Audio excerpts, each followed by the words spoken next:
I just, I just, I just speak my peace, keep my peace.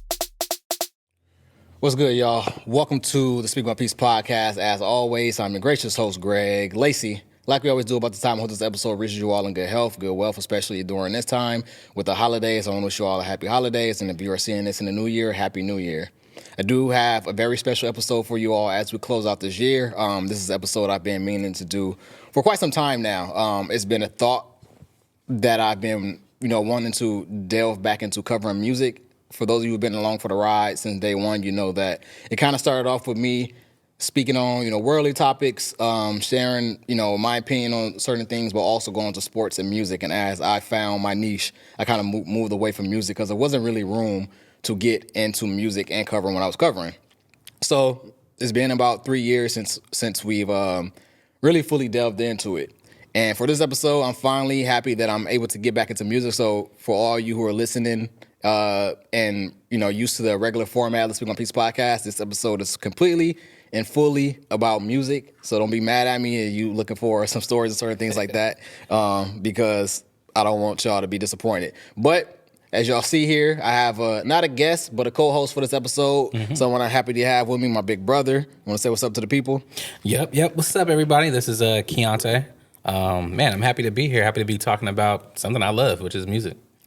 I appreciate you. I feel like y'all know when I have guests and co-hosts on Speak One Piece podcast, I let people introduce themselves and want to give them the flower. The reason why I'm not doing it now is because this is my co-host, but also I want to give the reason why this episode is important. I think that for those of you who know me personally, you know that music is also a very important thing to me, and I have 3 influences on, where music, as far as rap and just worldly music, where my influences are shaped from. And those 3 people are my Uncle Mark, my brother, and my mom. So I'm happy to have one of them here with me as we get into this year-end list of the best, our favorite albums of 2023, as well as our favorite artists of 2023. But we're also going to cover, a lot of the things that happened throughout the year. The first thing that comes on top of my mind, this is 2023. So we saw hip-hop turn 50. We saw a lot of commemoration for it. I just want to ask you, what does the 50th anniversary of hip-hop mean to you? Man, for me, it's a big thing just to know exactly how long it's been. Well, 50 years in any capacity is pretty long, but it's actually like a short window when you think about like just music in itself and like how long other genres have been around. But what hip hop has been able to do in the last 50 years has just been remarkable to me. With the emergence of certain artists, with even the emergence of like different subgenres that, have been birthed from hip hop.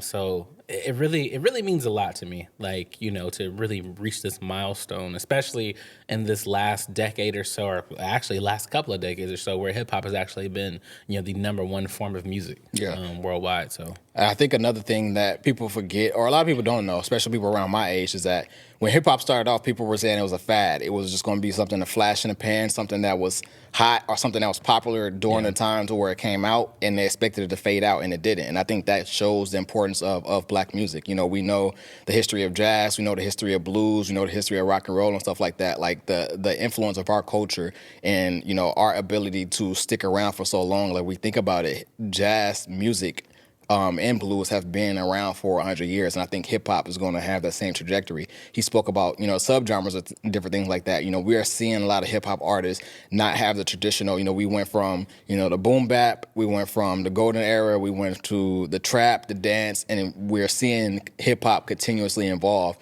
So to see it turn 50 and to see it, that trajectory continue to go up is definitely something that I'm grateful to be here to witness, something that, you have children. When I have children, something that I can speak with them about, how hip-hop was for me growing up and compare it to how hip-hop is for them growing up. Yeah. So to see that trajectory is definitely something that's great. With that, there's been a lot of celebrations commemorating the 50th year of hip-hop. We had the BET Awards, the BET Hip Hop Awards. The Grammys made sure and did an ode to it, and those things were great as well. Did you have a favorite in any of those things? Of the celebrations that we've seen companies put together? I caught most of the celebrations. I only caught a piece of the Grammy celebration. Yeah. I actually watched it and I turned it. I forgot what was going on. I think it was a game going on. Yeah. But it wasn't even that interesting to me for me to be like, let me stay here or whatnot. But I appreciate all the celebrations, but I don't think that there really wasn't a big enough like emphasis on it. You know what I mean? Like we all knew this milestone was coming up. The only celebration or event that I think that actually tried to have a real nice capstone to it was a celebration in New York. With Nas at Yankee Stadium, you know, you have Wu-Tang Clan there, and you know, just kind of all the hip hop greats coming out. And I think that was something that he kind of forethought. I feel like all the other celebrations was more so of like oh snap, shoot. yeah, it's 50 years. Let's try to do something together. You know, whereas other events or other entities, when they have like the commemorative years, like they're already planning it like 2 years beforehand or something like that. And way even before then. And shout out to Nas, because Nas did two things. Well, aside from turning 50 and releasing 2 albums in the same calendar year, that's big enough for Nas to be at this point in his career and still be rapping at the capacity that he's rapping and with putting out the quality of music he's putting out. That's one thing. But also when you speak about Nas and the commemoration of the 50th year of hip hop, he did the first thing. The one thing that I liked as well was a Mass Appeal Hip Hop 50, where they had this big festival in New York. I don't remember if it was a Yankee Stadium or they did it in Queens. Actually, I think it was a Yankee Stadium, and it was like it seemed like it was half day because I remember watching it when the sun was up in the beginning of the day and going out about my day and coming back home, and it was still going on. So I think it was like a half a day celebration is commemorating Hip Hop 50 and, you know, celebrating each and every decade and celebrating each and every coast and just the main contributors to hip hop within this past 50 years. Another thing that he did, something that I like even more than that, as much as I like that festival, was the Paid in Full celebration he did. When he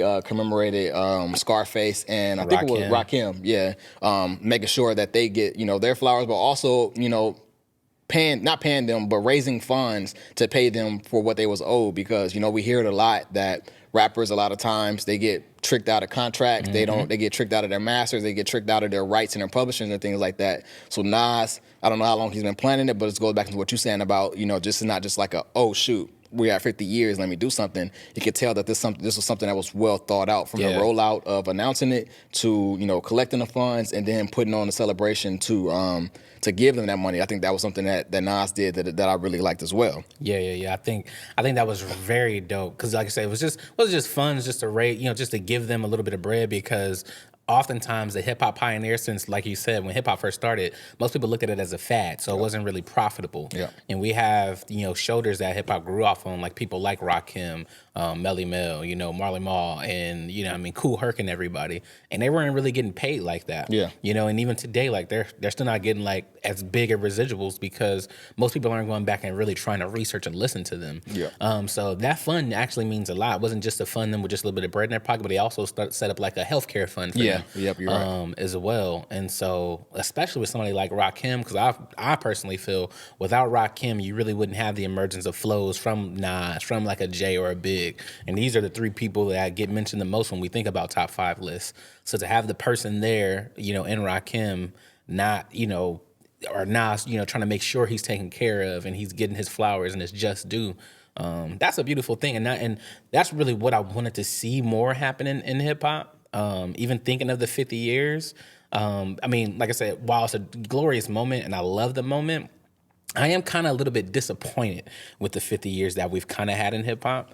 And what Nas did is one of the highlights of the things that I would love to see continue on and further in hip hop. I got 2 things there. I know there's been, not really conversation, but there's been a thought being put out there as far as like, you know, we need to unionize music. We need to make sure that, you know, when something's going wrong, our contracts are obsolete, our contracts are going bad, that we need to make one stand and say that we're not doing this or we're going to go this way. And also in the era of DSPs as well, people saying, okay, these DSPs is not paying us a lot, so we're not going to put our music on there. And so to hear that, I'm glad you brought up the point about healthcare, because we see, you know, the NBA PA, we see the NFL PA, or we see whatever the case may be. A lot of these big companies are big professionals in sports and these unions, they're unionized. And so their people are protected so that, you know, their contracts are not bad, so that they're taken care of once they leave and things like that. So Nas doing that was a big thing, and I hope that trickles down and show people the importance of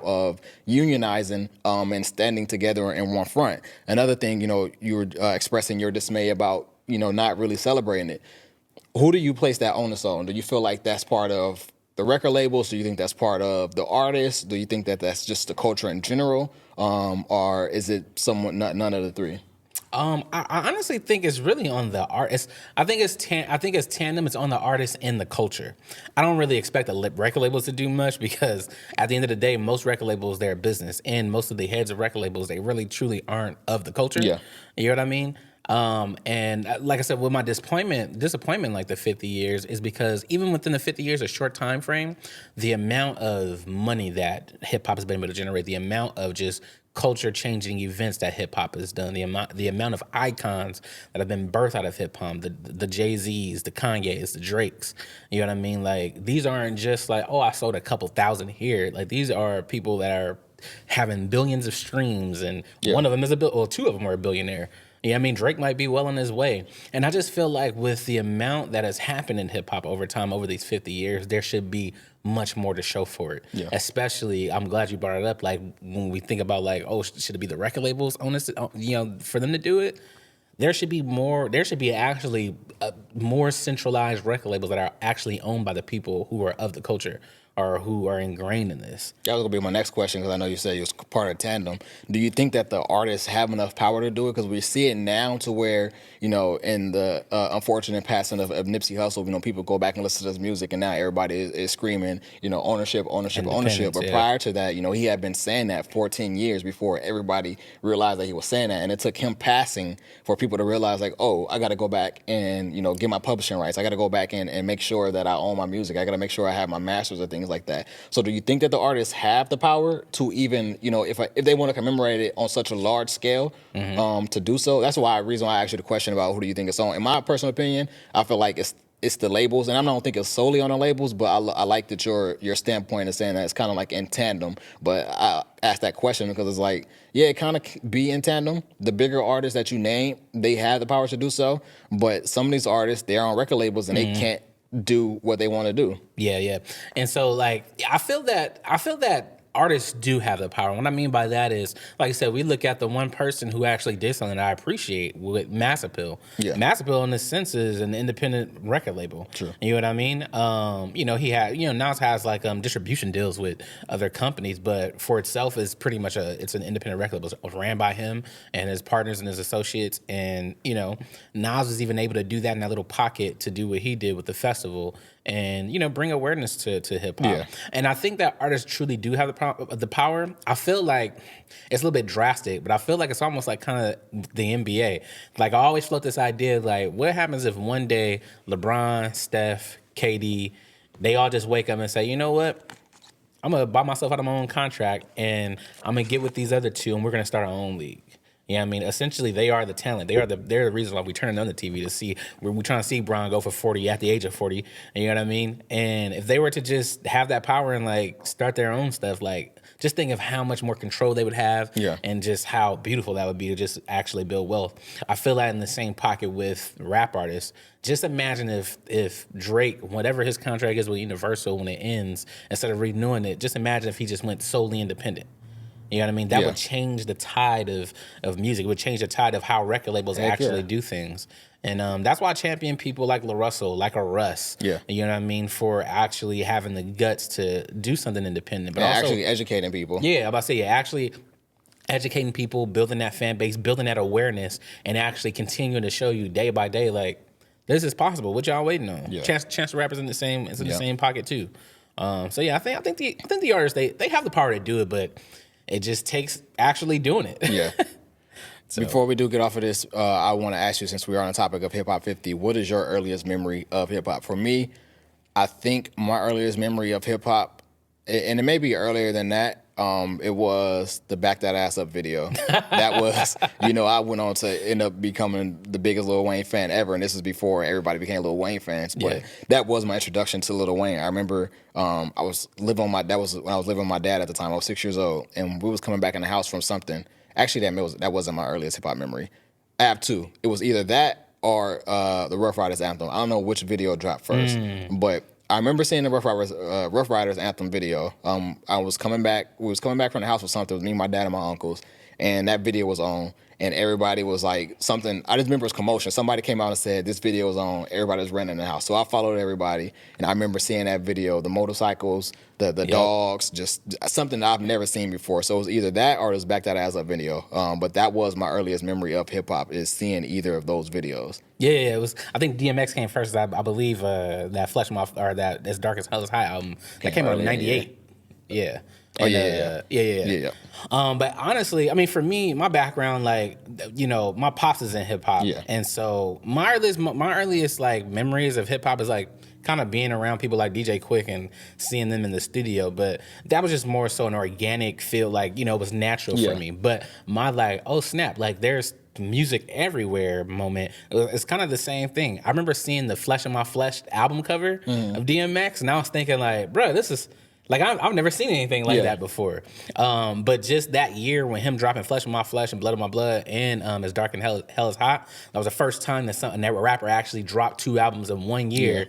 And they were both big. You know, they both went #1 that same year. You had the Rough Riders anthem come out of that. And yeah, I feel like that was a big moment. Even just the Rough Riders anthem in itself, like, I did a list with some of my friends, like, what do you think are the most important hip hop songs to ever be made? That one was in top, with everybody's list, that one was in our top 5. It has to be up there. Yeah, you know what I mean? Like, it was just a moment. And like I said, for us, or especially for me, for us, growing up on the West Coast, you know, we're just accustomed to West Coast music and you know, that regard. But, you know, actually seeing that video and knowing who DMX was and just the emergence of New York and Yonkers and all that stuff, like, that was an interesting moment. Like, that was an eye-opening moment for me. So that's probably my earliest memory of like, wow, hip-hop is hip-hop. Do you know where you was at when you discovered the album cover? Like, did you see it physically, or you happen to like come across it or something like that? No, I was physically. I'm not sure if it was one of our cousins. I'm not sure if it was either Joe or Frank. One of them had the album though.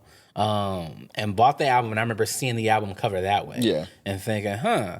And I remember them playing it on the porch. I don't know if you remember, like, on Burris, like, we used to actually sit on the porch. I remember them playing the album on the porch. That's crazy. And me listening to it, like, you know? Yeah, that's crazy. That was my foray into East Coast hip hop. It's crazy that you say that. I wonder if our family has, like, it's crazy because we grew up in Compton, so naturally you think somebody from Compton, you know, we listen to NWA, you listen to Dr. Dre and all that stuff like that, especially with you having family who was like, has a staple in West Coast hip hop history. But it wasn't my earliest memory, but when I think about album covers, that's one of the things I remember as well. Mama had Jay-Z's Hard Knock Life album. That's probably one of the first album covers I can recognize and remember from like the earliest point of my childhood. And then she also had Vinny Vici and Rule 316. I remember those 3 album covers vividly in her car under the armrest. So it's interesting that you said that was your earliest hip hop, because that wasn't my earliest hip hop memory, but that's one of my most, like, if I can pinpoint to one specific time, so like, oh, I discovered this,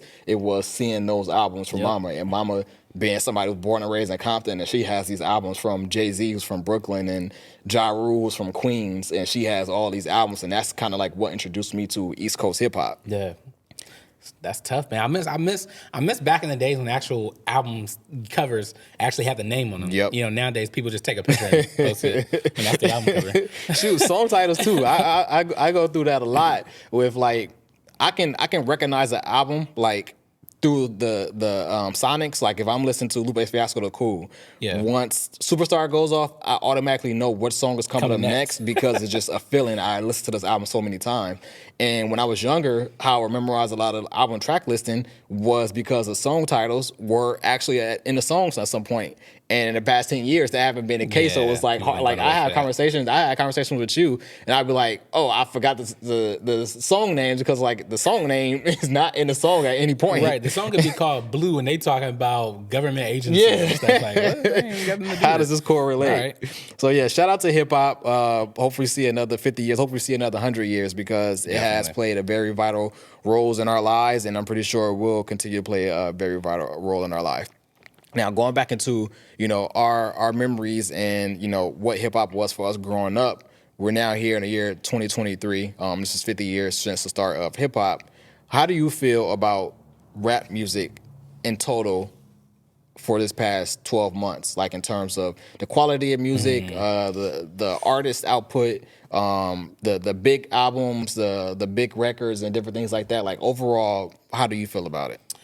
This past year, overall, to me, is actually, excuse me, is actually, I feel like it was subpar compared to past years, and I'm not sure. I've been trying to figure out like why, and I'm not sure if it's like we're kind of getting out of that COVID state where it's just like I don't know, I'm taking my time for some reason. Yeah. But specifically this past year, I felt like. Even though there was actually a lot of releases, but like we didn't have a #1 hip hop album for until September of this year, and that was unusual. But even just the sound quality, like I almost feel like hip hop is starting to kind of hit like a zenith, where everybody is kind of pretty much sounding the same. Yeah, you know what I mean. Like you have the Dirks of the world, you have the the Young Boys of the world, the Lil Babies, and even like when you go into the Uzi Verts and the Cardis, like everybody is trying to make like. I don't know, a similar sound to that. Like a vibe. Just a vibe, and there's really no substance, really no thought into it. It's more so artists are like, instead of creating actual full out albums, it feels like they're just creating playlists. Yeah. In a sense. Or they just get a collection of songs and they just put them together. You know what I mean? No type of sequencing and thought, and just say, here you go. You know what I mean? That's why I feel like a bright spot this year to me was like Killer Mike's album. Yeah. To me, it was like one of the only albums that I'm like, ooh, this man like put some thought into it. It's an actual like kind of a story being told, or every song is its own story. It's very creative. It's kind of out of the box. It's unlike anything else that sounded from down south. Yeah. You know what I mean? Because like I said, everybody is kind of on like that. Either you in Memphis with Moneybagg Yo, or you in Atlanta with Lil Baby, and you catching that kind of vibe. Yeah. So yeah, I feel like this year in general, like the overall offerings, they weren't that great. You had, like I said, you had bright spots like Killer Mike. You had, Utopia came out. That actually had to grow on me or whatnot. But I still give Travis Scott credit for kind of stepping out of the box and doing his thing. But yeah, and he always do that. That date was September 12th, so we didn't have no rap album on the Billboard #1 until September 12th, or we didn't have any rap song, period, on the Billboard's #1 until September 12th, which was the first time in 23 years where a full calendar year has passed and there was no rap placement on the Billboard #1. I opened up this episode by saying that I wanted to do this years ago. I actually wanted to do this last year because I felt like the output in music last year was so great. Like I wanted to speak on my podcast about Vince Staples' album because that album was probably, great album. If it wasn't the best, I had to go back and look into what I said was the best album last year. I think that was the best, but if it wasn't the best, it was #2. But that album was so good, especially him coming off of him releasing the album the previous year. And then Ramona Park broke my heart. Ramona Park broke my heart. And then aside from that, there was a lot of good output of quality albums that were put out.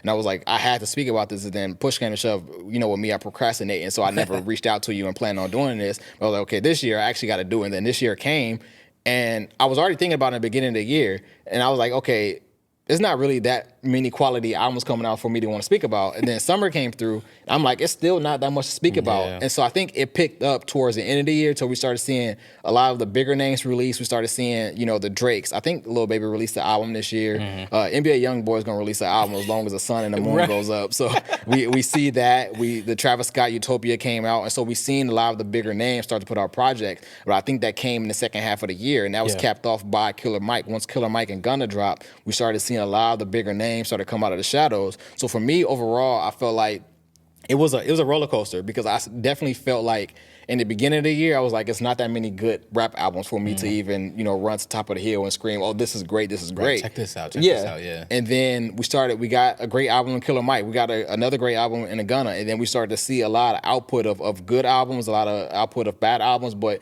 rap started to really kick up the second half of the year. And I was like, okay, this may be something I can speak about. So now here we are with this episode. But also another thing that I like this past year, just in speaking in terms of music in general, I think R&B is consistent. I feel like R&B is going to hold us down no matter what. I feel like R&B last year was really strong, and then SZA dropped it at the end of the year, and it got stronger. And I think it came back this year, and it was really strong as well. I think R&B has held us down throughout R&B been holding us down, but throughout the pandemic in general, R&B held us down because we got a lot of great R&B releases. And I don't think this year it was no slack in that because we got a lot of good R&B releases, even though, Diddy, in terms of his marketing his album was saying the R&B was dead, which we know what that was. It was to ruffle feathers to let people know, hey, I'm coming, which honestly, and y'all gonna see when we start reviewing albums, I didn't listen to Diddy album. And I'm gonna speak about it in the next topic, but I didn't listen to Diddy album. I tried to. I saw the number of tracks on there, and I said I'm not gonna listen to it. But and overall, just moving away from rap, how do you feel about just the music output in general? Speaking of just touching on R&B, because even what Diddy said, I just never really understood, because he wasn't really the first person to say that. A lot of people have been saying like, "Oh man, R&B is dead." R&B it's not like it used to be. It's not like the '90s. And I'm just like with every music genre, R&B continues to evolve, but you still have people that still have that kind of sound from the '90s, like a Kenyon Dixon. Yeah. But I always just tell people like, y'all, what are you looking for? Like, are you actually looking for people? Because you got the, even like speaking of last year or the past couple of years, you have the Yebbas dropping, you have the Jasmine Sullivans dropping. You know what I mean? You have, even for this year, you have like the Coco Joneses of the world. There's, just like you said, R&B has really been consistent. It's always been there. Yeah. And that's what really interests me about this year in 2023, especially with rap, because I feel like every other genre of music, they were still just kind of putting out. I feel like they didn't even grasp like that COVID fatigue. Yeah. They just said, well, let's go ahead and keep on going. From R&B, other genres like, especially like country, like I really been on my country. You know what I mean? With Chris Stapleton had a great album this year, but I feel like every other genre was just like, let's just go ahead and keep the train rolling. Yep. And it seems like rap, just like I said, I don't know if they hit a zenith where people just like, I just got to try to find a different sound or whatever the case may be. But I feel like music overall in this period, it's been good. It's just hip hop has just been the interesting roller coaster. Like you said. How do you go about your album critiquing, album rating process? For me, album comes out, I play it if I work from home, so I play it, usually playing it on my speakers. If it sounds good already, just without me isolating it, then I'll go and listen to it. Well, actually, that's not even how, because a lot of times I listen to rap. I don't listen to R&B. But how I listen to rap is when I work out. I wake up early in the morning and I either run or I go to the gym. And so if an album releases on Friday, obviously it releases at 9 p.m. on West Coast time, 12 a.m. East Coast time. So I don't listen to it that Thursday. And then when I wake up Friday to go run or work out, I say, okay, now let me listen to this album. And a lot of times that's not the best scenario for me to be listening to the album, because that's the reason why I definitely, when I first heard Drake's Certified Lover Boy, I was like, yeah, this is not it. And I tried to work out to it. And he was just singing. So I was like, yeah, this ain't it. And I did it again this year with the album that dropped. And I was like, okay, so I just got to stop listening to Drake when I'm in the gym. But yeah, for me, my process is I wake up on that Friday. If it's a rap album, I go work out, listen to it while I'm working out. I earmark my favorite songs while I'm working out. And then I listen to it again later when I get home. And then later when I get home, after I listen to it, if I'm going out that weekend, I make sure to play it in the car while I'm driving so I can hear it. Like I go through, at the most, 3 tests, but for the most part, I do 2 tests, either in my headphones and in the car, or in the house and in the car, just so that I can get a feel for it. But also what I'm listening to aside from that, how I'm critiquing albums is, how many times am I skipping a song? And, even if I'm not skipping a song, if I don't like it, is it skippable, or is I just don't like it because it don't fit me, but does it still fit the album? How many songs, I just spoke about Diddy album.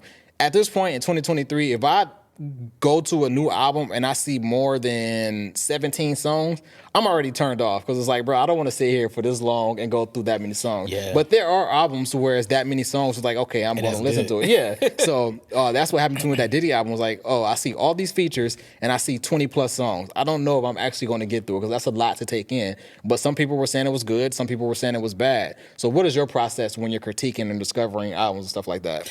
See, I'm a little different than you, because I wait for that. Well, on the West Coast, I wait for that 9 p.m. time, because it's 12 p.m. on East Coast time, and the albums come out. Me, since my profession is a graphic designer, I usually stay up late and I'm working on projects. Yeah. Or like I'm trying to work on a project that I got to finish at work or something like that. So when 9 o'clock hits, I throw on my headphones, and I'm making sure they're good headphones, not my AirPods or nothing like that. Well, they are AirPods, but my AirPod Pro Maxes. Yeah. You know what I mean? So I can hit isolation mode. Yeah. So I can hit isolation mode and really take in the sonics of whatever album came out.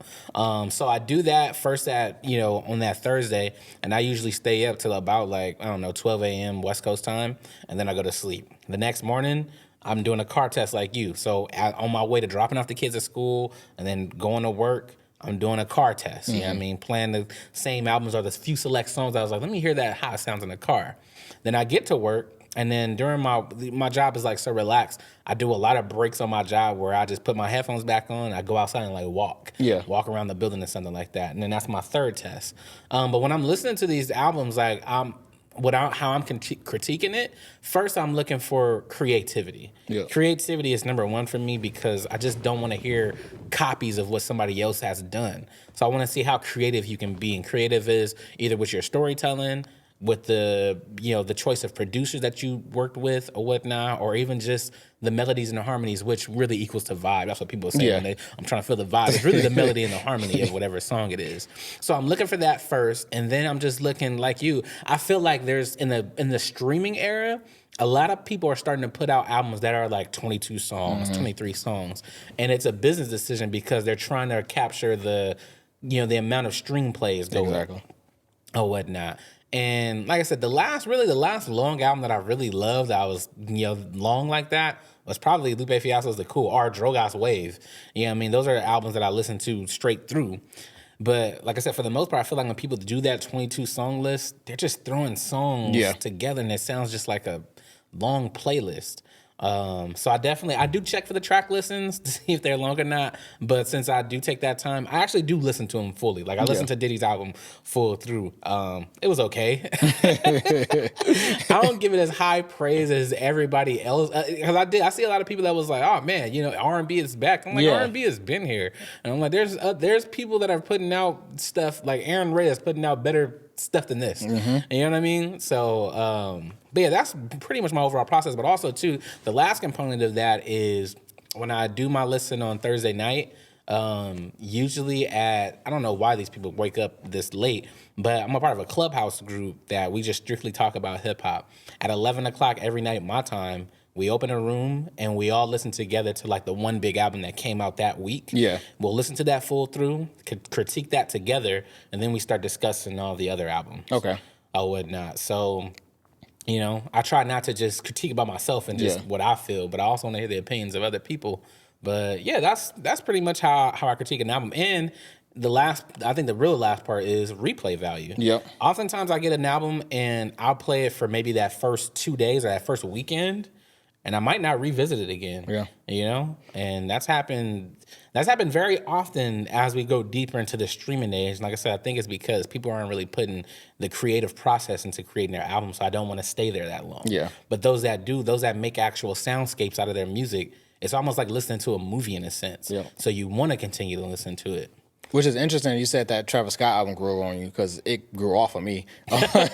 Because when I first listened to it, and I go into Travis Scott albums like as an experience. I don't go and listen like, oh, it's gonna be the greatest rapper, or it's gonna be the greatest rock song, or whatever the case may be. I go in like I know whatever he's gonna offer is not something I'm gonna get from every other rapper, and so I am going to prepare myself for that. So when I first listened to it, I'm like, okay, I see what he did here, I see where he was going, and I liked it. And then I kept listening to it for that week, and I can't say that I really revisited until we started preparing for this episode. And it's been a while. I don't remember when this album released. I think it was it might have been August, September. Yeah, I think it was like the end of July actually. Oh, okay. So yeah, the end of the summer. And so I listened to it a lot that first week, second week, and then I haven't really revisited. But there are songs on there, standouts like Fiend, Twintopia, Rob 49, one of my favorite young rappers right now is on there. So I really play that song a lot. And a lot of them made my workout playlist, but the album in itself, I don't really go back and listen to it in its full entirety. I know we kind of maybe showing our age here and speaking about how we delve into albums, because we live in a day and age now to where people are playlisting. Like I know people that when an album come out, and it irks me when I see it happen, when an album come out and they press play, I see the shuffle sign highlighted. I'm like, how are you doing that, or why are you doing that? But I think that like that's a day and age that we're in. A lot of people, they are used to shuffle and they're used to playlisting. And that, it irks me so much because it's like when the album come out, I want to listen to it straight through. Like I said, with the Lupe Fiasco album or any other album, I remember it sonically because I know I've listened to it this way so many times. And so I know what's coming up next. And so to know that when people first hear albums, they're like putting on shuffle, it kind of like confuses me. Like, what are you doing? Yeah. How often or how much do you delve into, not your personal playlist, but the playlist that these DSPs put out? Like, do you delve into them at all, or has it affected you at all, or anything like that? I dive into them somewhat. Like, if I'm at a, like kind of a stomach, 'cause I like to find new artists every chance I get. So I always go to the playlist that recommend like something new to listen to. I listen to those almost all the time. Yeah. But other playlists, I'm just like y'all just putting together. Drake is gonna be on every playlist. Yeah. I'm just like y'all just putting together what I don't know. What you think people want to hear, or what the vibe is, or whatnot. But yeah, in the same sense with you, that kind of confuses. It confuses me that people do that, but it doesn't, because, like I said, more artists are just when they create albums or put out projects, they're creating playlists. That is you know true. what I mean? But there are still some artists, like I said, like a Killer Mike, or anytime Lupe comes out with something, it's a meaning behind it. So you want to go from track 1 to the end of the song, to the end of the album. But yeah, I think more people are conditioned to just hit shuffle because they just trying to find the song that's going to be the vibe. Or they're trying to find the song that's going to be the Instagram caption. Yeah. You know what I mean? So I don't really rely too heavily on playlists or whatnot, even though myself, like, I like to create my own playlist, like, because I like to show people, like, this is the music you've been missing or you haven't heard. Mm-hmm. But even when I create my own playlist, I sequence my playlist to where I don't want you to press shuffle. I just want you to listen to the playlist straight through. Yeah. And I do that like every year for my birthday. Like I make a birthday playlist, but I don't want you to shuffle it. I mean, shuffle it afterwards, but I want you to go just straight through. Yeah. So yes, I think sequences and everything. I just hope that people really get back to that. But like I said, when you sequence something, it's really the essence of you creating an actual project. Like you creating something like Late Registration, where it's going through skits and the stories are tying together.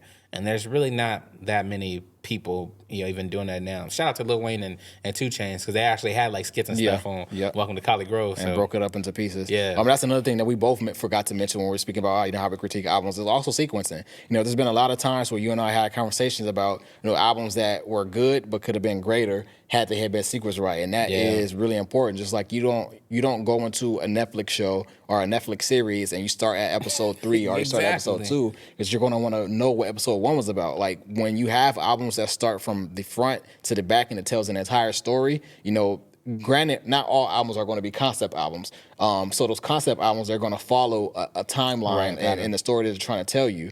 But even the albums that aren't concept albums, I go back into that Vince Staples' Ramona Park Broke My Heart from last year. The album was perfectly sequenced. And then, we see other albums that are perfectly sequenced, and that, to me, is what make a perfect album. Like, I haven't heard a perfect album in a very long time, but those albums that are really, really good, they're sequenced great. From the intro to the outro, there isn't a single song that is out of place. Another thing with that, and speaking about being in a digital age, how do you feel about the people that listen to albums, let's say they're on the East Coast or West Coast, and 3 hours later they're deciding that this album is a classic or this is the greatest album ever?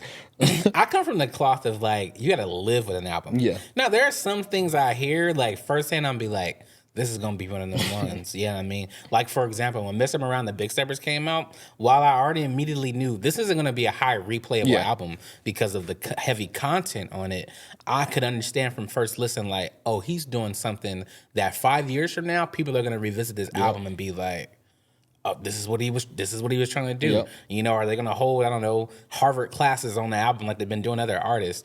But yeah, people that just listen to something and be like, they got a number 1. This is it. Like they just did that with Nicki Minaj. The queen of rap is back. Nobody else is touching her.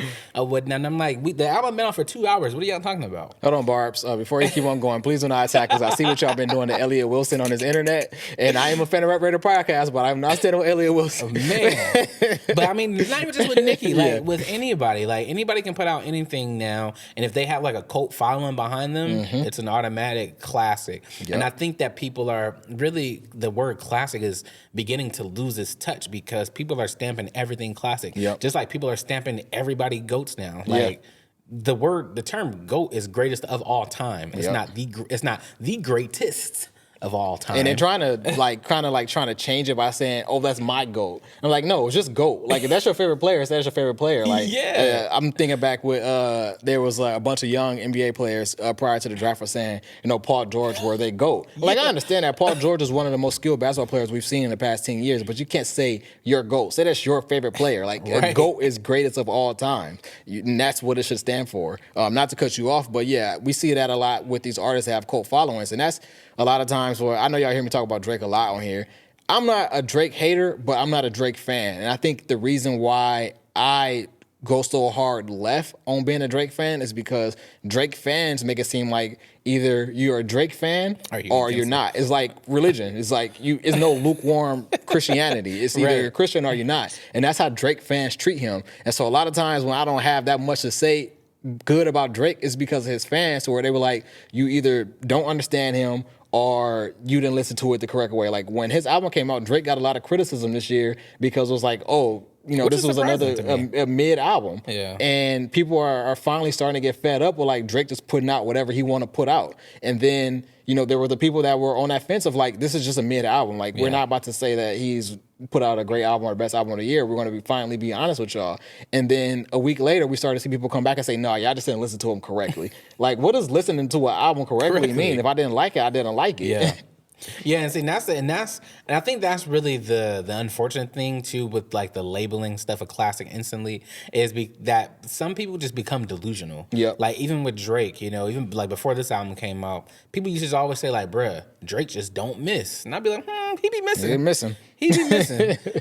But people get into that like cult following where they just think everything that somebody puts out is just great. Yeah, it's like while I'm a huge fan of LeBron and everything that he does. Like there came a period in time where like ESPN would just put out any crazy stat about him. LeBron's the first person to score 3 points on a Sunday when it's raining and the temperature is 5. You know what I mean? Like, what kind of stat is this?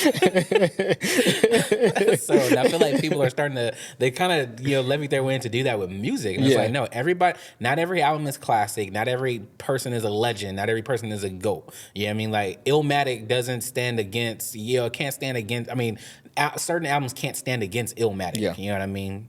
So, yeah, that's just what it is. Yeah, we're definitely in a real time to where if your opinion doesn't fall in line with everybody else's thinking, then you're the problem. And we see that. I'm only speaking about Drake because he's the most common person we see that with. I feel like, we're 2023. In my personal opinion, there hasn't been a great Drake album in 10 years. The last great Drake album for me was Nothing Was the Same. I'm right with And you. before that, he was on a good run. I don't think So Far Gone was a great album, in my opinion, but I know a lot of people think that. But Take Care and Nothing Was the Same were two great albums to me. Yeah. And then since then, he's been putting out whatever Playlist. projects. Yeah, he was the person who ushered in this playlist thing because he put out an album, in my opinion, wasn't that good. And then when he started getting criticism, people started saying, oh, it's a playlist. Y'all don't understand. It's an experience. You got to be able. It was like, okay, if it's a playlist, then make a partnership with Apple Music because we know you have that partnership and just make a playlist. Don't tell us this is an album and when you don't get the criticism when you get the criticism that you don't want, say that's a playlist. So I think he definitely ushered in this playlist thing. I know we've been diving deep into rap, and so we're going to get all into what we came here for, which was the year-end list, our favorite albums, rap and R&B, as well as our favorite artists and certain things like that. And so before we get into this list, what were some of your favorite projects that you listened to this year that's not going to make either of your lists because this list is so short, we're only doing top 5, but that you really love? I'll give 3 of mine. My first one is Sunday Dinner by Nick Grant. It didn't make my top 5 list. It was almost right there, but I feel like Nick Grant is like your quintessential rapper. Like if you put a beat on, he's gonna do the definition of rap. Yeah. You know what I mean? It's high lyricism and high content. Like he has a song on his album called Conceive, which I think is one of the greatest storytelling songs. It's up there with like the Rewind and the Sing About Me type songs. That's high praises. And in my opinion. But that was a great album. Why, before you go on to the next one, why that one didn't make your top 5? Well, it's just the other albums that I have in my top 5. The only thing that Nick Grant was lacking to me was I felt like with the listening experience, it wasn't as consistent. I felt like he had some songs that were just high marks, and the other songs where I could kind of tell like he must have had this song a while ago and just threw this on this album type deal. Yeah, now I don't know that that's just speculation, but that's just what I got. Yeah, from that we have been waiting experience. for this album from him for I think like 3 or 4 years. I think his debut album came out 2018, 2019. I may be way off, but his debut album came out a long time ago, so that could be it. Yeah, and also too, he came out with that To Pimp a Butterfly Light a couple years ago. we can't go into that. But anyway, Sunday Dinner by Nick Grant, great album. You should go check it out if you haven't listened to it. Now, my second album, this is really a curveball because I've been trying to tell people about this album, and they're like, "Really? Are you sure?" The next album I'm about to mention isn't even an English album. This total album is in the French language. And this album is called Eloe by this guy named Yame. Now, I really want you to go check it out. It's Yame, Yame, with an accent on top. Because once you hear the first song, which is called Ayo Mbame, or Ayo Mbame, you'll hear what I'm talking about. You don't understand what he's saying. Well, me, I took French 4 years in high school, so I can pick up on a little bit what he's saying.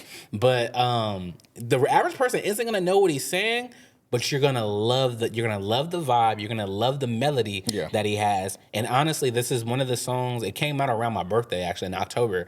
And this is one of the albums that I just throw on when I'm going on a walk.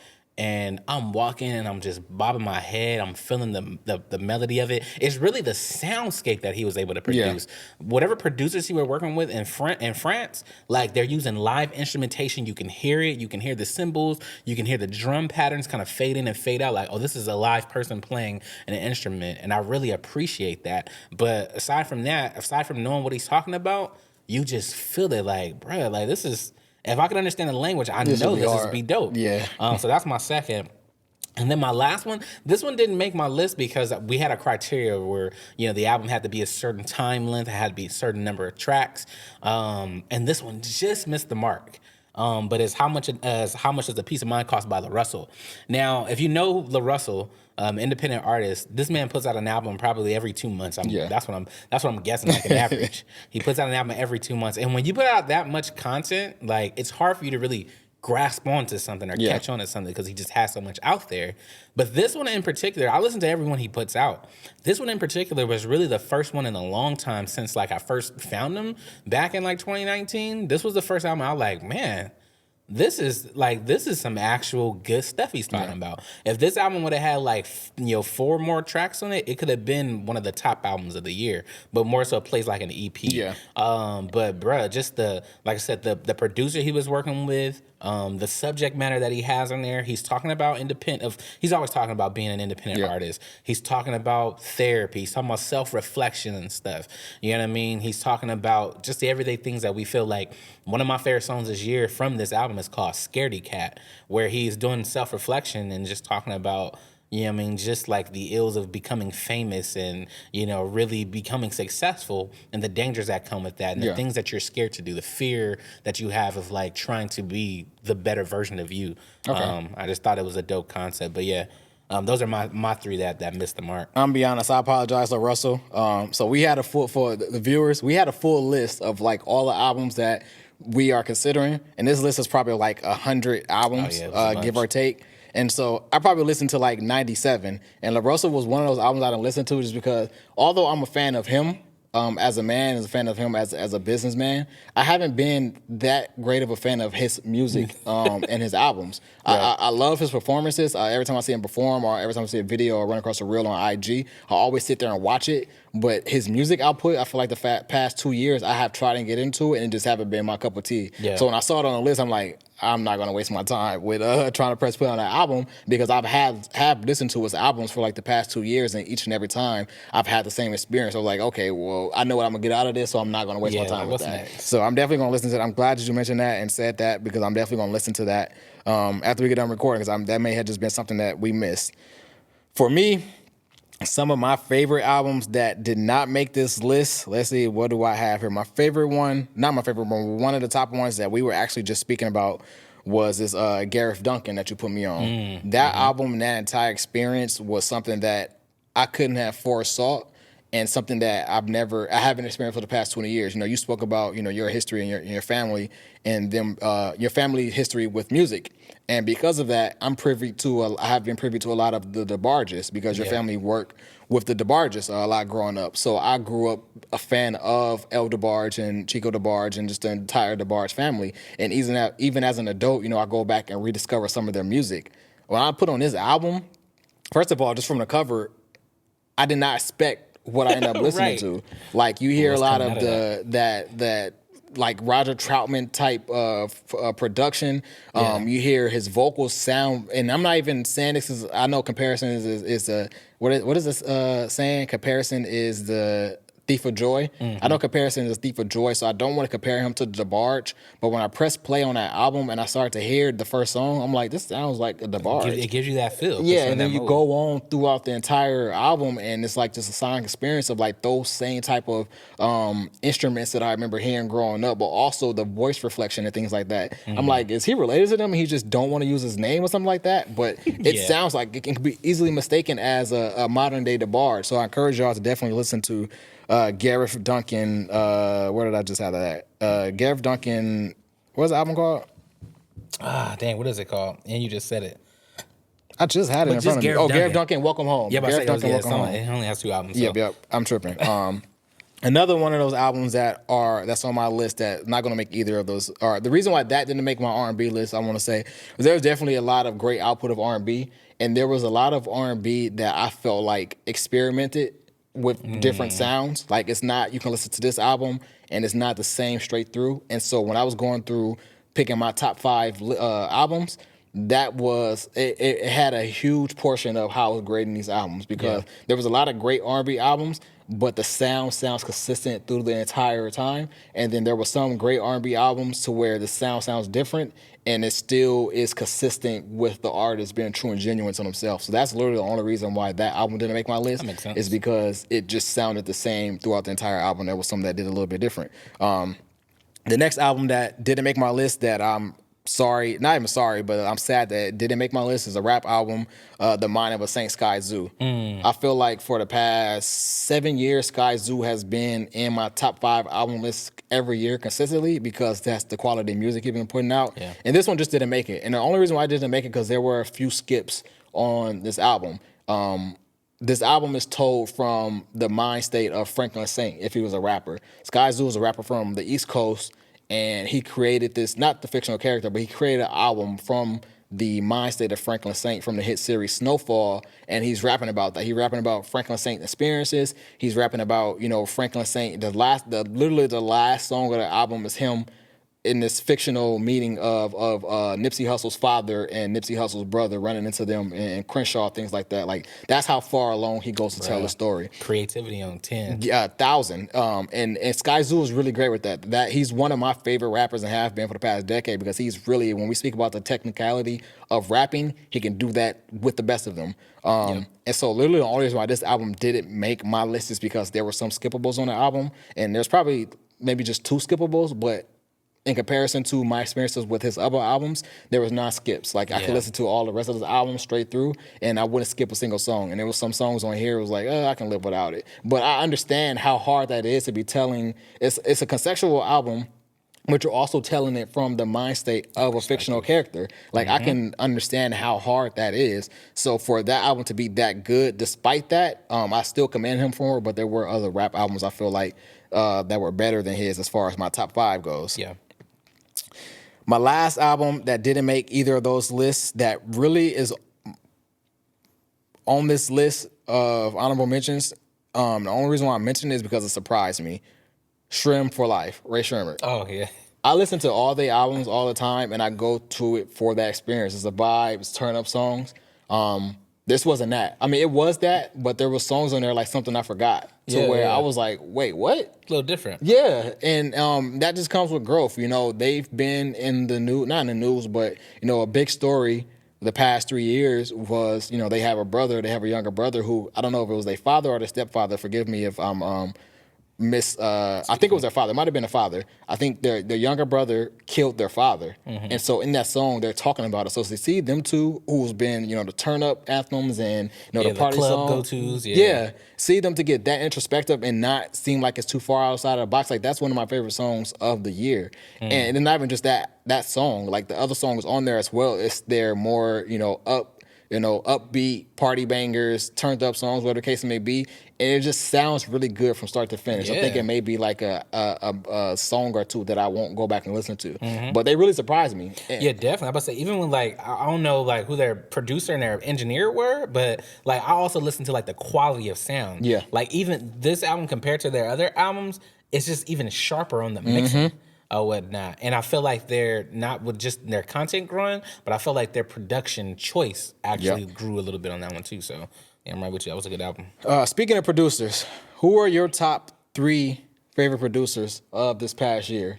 Ah, man. So my 3 producers, like, it's not going to be the obvious because I think people, like, when they hear that, they're going to be like, well, it's whoever was making the hits this year. Yeah. Or whatnot. That definitely was my question. And so that's what I thought. I figured, I said, Greg probably going to try to pick the people who's making the hits or whatnot. Me, I'm just picking the people that I'm like, every time I hear a song and this person has a tag on the song, I'm like, okay, let me get into a mode. My number 1 is Hollywood Cole. Anytime I hear a song that says Cole, you stupid, Yeah. like I know the type of ride he's gonna take me on. He did a bunch of production, damn near all the production on Reasons album. And then he had a couple of other placements elsewhere as well this year. But I feel like he's really getting his stride. Yeah. You know what I mean? He came last year he really stuck out to me with JID's album. And like I said, now going into this year with Reason and just a couple of other, like every time I'm listening to somebody's album, I'll be like, oh, he's on this album too. Oh, he on this album. Yeah. You know what I mean? So whether it's, Nicki Minaj, he on Nicki Minaj's album, I'm like, okay, like he's getting real different placements. Yeah. But I just like his production because it's kind of like a breath of fresh air in a sense. It's still kind of like it gives like the old soul sampling type of vibe, Yeah. but it's a little bit different. So that's number 1 on my list. Now number 2 is Hit Boy. I'm kind of biased because Nas is my favorite rapper of all time, my favorite lyricist of all time, and of course Hit Boy has just been on him and Nas have been on an amazing run. Yeah. So this year he has Magic 2 and Magic 3 under his belt for production. He also snuck in a little song with Rhapsody, Asteroids. You got him producing this Pops album, which I haven't heard yet. Just came out today. I think. Yeah. So you got him producing his own Pops album. Then you had like the one he had with him and Dom Kennedy. Like Hit Boy, he might put out like especially with this Nas run, he might put out a lot of stuff. But it just amazes me because I even tried my hand at like producing stuff before. And like producing music isn't as easy as it seems. Yeah. It's not just pushing buttons and hoping something comes together. And so with the fact that he's able to produce so much, but certain things sound so different, like these Nas albums sound different from when he produced Benny the Butcher's album. Yeah. You know what I mean? And I just think he's just really great at that. And he's continued to go. The year ain't even ended yet, and he already got something else coming out. So consistency with him is just crazy. And then my last person is Bongo By The Way. Like, that's another person where you'll hear a song and hear the tag and it'll say Bongo By The Way. I feel like his beats, it's almost like I don't want to compare anything to anybody, but I know he works with a lot of West Coast artists. I'm not sure exactly where he's from. I want to say he might be from Chicago or something like that. I know he's of African descent. Like, he moved here. He's a transplant. But, like, if there was, like, a West Coast version of, like, Just Blaze to me, like, with a newer sound, it would be him. Because, like, he's doing different things, too, where it's, like, it's hard-hitting songs. Like, where this comes from something like Welcome Home, when he did The Game a couple years ago. To even now, like, this newest song, he got a track with J-Rock. Which, man, not to get off topic, but I feel like, I'm starting to feel like what Reason was talking about when it comes to TDE and their production. J-Rock has had 2 singles, and I'm like, bro, these are great singles. And they have gone nowhere. Yeah.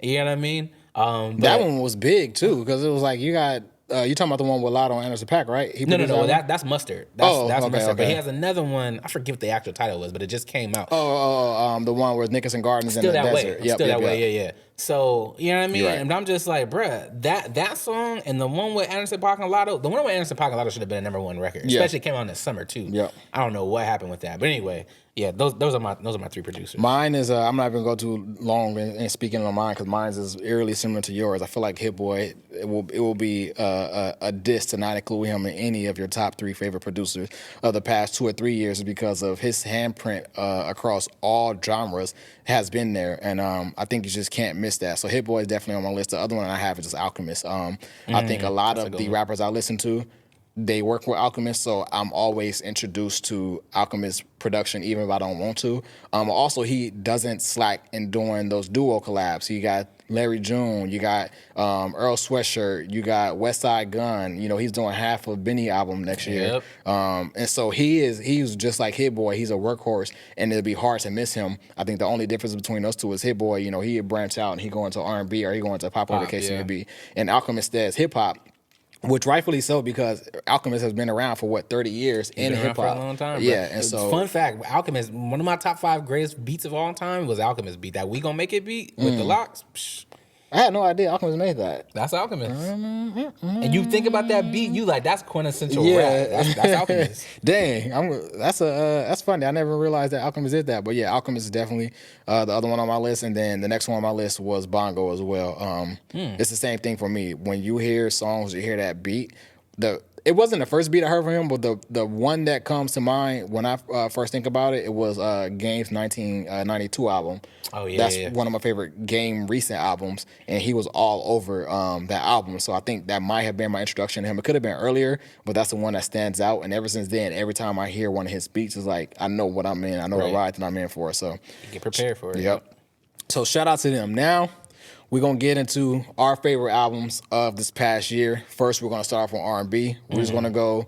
We're gonna go line for line. I would say my fifth. You say your fifth. You say your fourth. You say your fourth. Okay. And so on and so forth. So coming in at number 5 for me, of my favorite R&B albums of this past year, I'm gonna go with Grace Weber. Oh, that's a good one. That's a good one. That one, her voice sounds heavenly. I think the diversity within that album, the only reason why this album was not number 4 or number 5 is because she had a feature on there that I thought was going to be better than what it was, and it wasn't, which was her feature with Toby. Toby is one of my favorite recent years artists as well. I don't know if he's a rapper or a singer because he does like kind of like both. Yeah.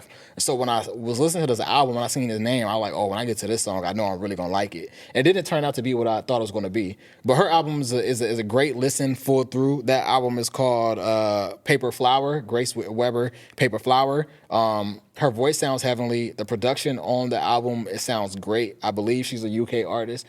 But the production on the album, it doesn't sound like it's from UK. Like I think about it when I first discovered Snow Allegra. When I first discovered Snow Allegra, I could tell that she wasn't from here, but I could tell that she's heavily influenced by the people that she's around. And of course, she worked hands in hand with No ID. And the reason why it sounds like that, Grace Weber, she not working hand in hand with No ID, someone who I grew up listening to his production all my life, and it still sounds like of here type of production. So that's my number 5 for top 5 R&B albums. Number 5 is Grace Weber, Paper Flower. Yep.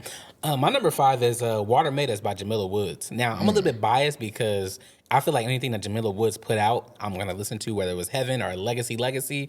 Now we have this one. And I feel like every project, she gets a little bit more introspective. I love the production on this. It's more of like a ethereal type of sound. Yeah. She has her basic features like Smino. Smino is always going to be somewhere on some Chicago artist album. Yep. For some reason. But I just feel like also with her, man, like... You go down from Kanye to Lupe Fiasco, you know what I mean, to Saba, to Common. I feel like Mick Jenkins, I feel like Chicago has some of the best musical artists. Yep. And yeah, Jamila Woods, she's a standout for me. So my number 5 is Water Made Us by Jamila Woods. Backtracking, y'all remember we had number 5. One of those honorable mentions that I forgot to mention was Victoria Monet. She didn't make my top 5 R&B album. I'm giving y'all a disclaimer right now. But she barely missed it. Like I was telling my brother before we started recording, I have a ranking system of my top 5 albums, and literally she came in a point off of Grace Weber. But I am a big fan of Victoria Monet. I don't disclose with y'all, who I work for or what I do, but my brother know who I work for and what I do. And when I first started working there, I used to work on the music side. Yeah. And so that was my first campaign that I worked on. Was her first? Well, it wasn't an album. It wasn't even an album yet. It was just a single, "Ass Like That." Okay. When that song came out, that was my first campaign that I worked on. And so since then, I've been following her and been a big fan of hers and have loved her. So to see her to finally get this recognition and shine that she's getting is definitely something that I'm proud to see, because you don't always get to see artists from barely starting out to now being Grammy nominated and stuff like that. So shout out to her. Oh, shoot. Actually, I've spoken wrong. Rewind. Okay, so your number 5, you said was Jamila Woods. I said the wrong thing. My number 5 is A Good Life by Mari Dahlstrom. I was speaking about the wrong album. Yeah. I definitely spoke about the wrong. But same sentiment, but my number 5 is Mari Dahlstrom. So now we're going to go to my number 4. Coming in at number 4 for me, we're going to go with Maida, When I Hear Your Name. When the album came out, I kind of was like hesitant looking for it because I hate people opinion dominating like my listening experience. And so going back into what we're speaking about with, people going on the internet and say, oh, this is the greatest album ever. As soon as it come out, I try to steer away from it. Yeah. So I listened to her album when it first came out because I heard a lot of people talking about it, and I just let it sit. And then once everybody stopped talking about it, I went back and listened to it again. I was like, I don't know where she came from. I don't know who discovered her or where her fruition was in terms of, being introduced to the hip hop world, but obviously she's backed by Roc Nation, so she got a lot of connections as well. But that was another one of those albums that I really loved this year in terms of R&B was Maida, When I Hear Your Name. Yeah, that was a good one. She's a great live singer as well. Really? Yep. My number 4 is going to be I Left My Heart in Ladera by Terrace Martin and Alex Isley. Of a lot of you, people don't know by now, Alex Isley, her last name is what it is.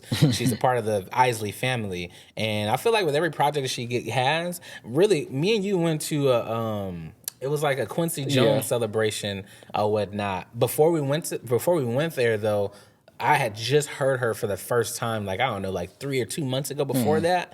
And so then to see her live, I was like, oh, yeah, she pretty much got it. But I love this album because if you know Terrace Martin is very heavily jazz influenced. Yeah. He always had a blend of like jazz and hip hop, even from his early workings with like Kendrick and Snoop and people like that. But I feel like this one is a perfect blend of jazz, R&B, and like strict soul. With his production and Alex Isley on top vocally, like they didn't miss to me on that one. And they really just give you a vibe. So my number 4 is I Left My Heart in Ladera, Terrace Martin, and Alex Isley. Moving down number 3, I got a 2-way tie. I don't want to cheat, and y'all like, oh, you said top 5, but it really is a 2-way tie because I had to make way for number 2. And so coming in at number 3 for me is a 2-way tie between Fabo, Don't Get Too Cozy, and Kali Uchis's Red Moon and Venus. Fabo, I've been a fan of his for quite some time. One of my friends, actually, I believe, was his previous manager.